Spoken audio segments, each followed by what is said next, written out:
think the majority of people actually are not living their dreams, but are living their fears. So I want to ask you a question. What are your fears? What are you afraid of? What are you scared of? Because we all have fears, don't we? We all have something that's blocking us, that's holding us back. And as we begin to look at life, what we realize is that the reason that most people are not living out their true potential, are not doing all of the things that they would really like to do, is because of fear. Some people call fear false evidence or expectations appearing real.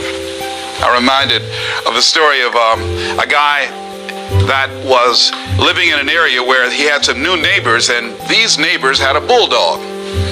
And when he came home every day, this bulldog used to chase him about a half a block from his house. Every day, he would have to streak home. I mean, he would just run. This bulldog would be right on his heels.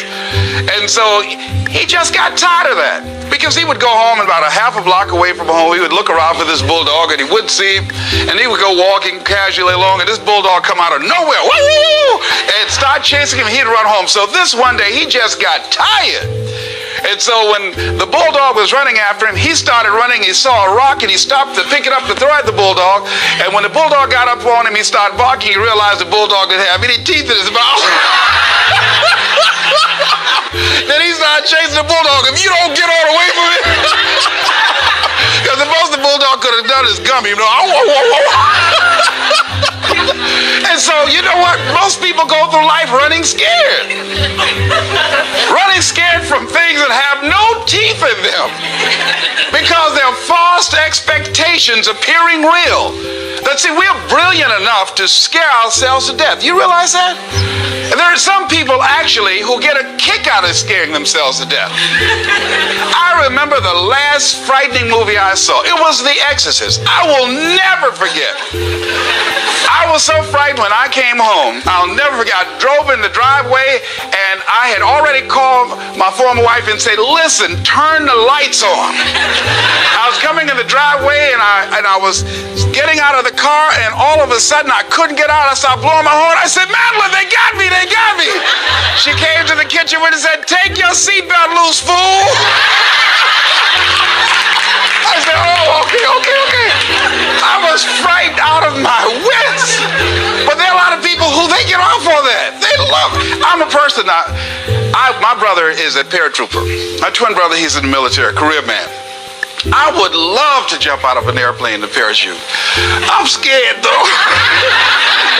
I mean, I really admire my brother for that. I would really love to be macho man like that. What are the things that you fear that's been keeping you from living your dream? That's been keeping you from doing some things that you would like to do? Just think about those things. And how do we begin to handle that? Abraham Maslow said that the life is about growth. And he said, you can either go back to your comfort zone, and there you won't find any growth, or you must be willing to go forward and face your fears again and again and again. Because you're never going to have a fear-free existence. I mean, some fear is acceptable and legitimate. There are some things that you really should be afraid of. Now, you shouldn't allow it to immobilize you. You acknowledge it, you take it into account, and you carry yourself accordingly. There are times that we should proceed with caution. But it's the difference between being stopped by fear. It's the difference between having a fear and the fear having you. So what do? One, acknowledge it, and knowing that it's okay. Don't condemn yourself for being afraid. It's perfectly fine to have some fears. You acknowledge your fears, you embrace those fears, and then you move on. You act on whatever it is that you fear. Because once you embrace it, see, what you resist will persist. What you resist will persist. So one of the most important things is to begin to embrace your fear.